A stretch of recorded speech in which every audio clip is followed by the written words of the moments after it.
Good morning.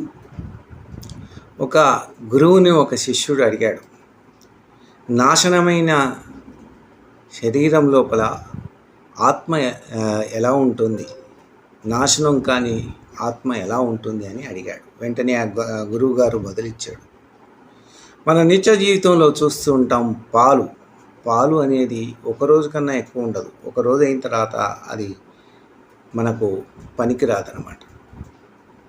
కానీ దాని లోపల ఒక చల్ల చుక్కేస్తే అది పెరుగవుతుంది, మరుసటి రోజు వరకు అది పనికొస్తుంది.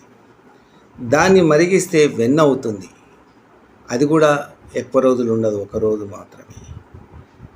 దాన్ని మరిగిస్తే నెయ్యి అవుతుంది, ఆ నెయ్యి శాశ్వతంగా ఎన్ని రోజులు పడితే అన్ని రోజులు ఉంటుంది.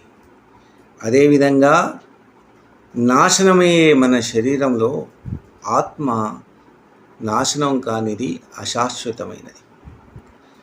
మన శరీరం లోపల పాలు సంకీర్తన, పెరుగు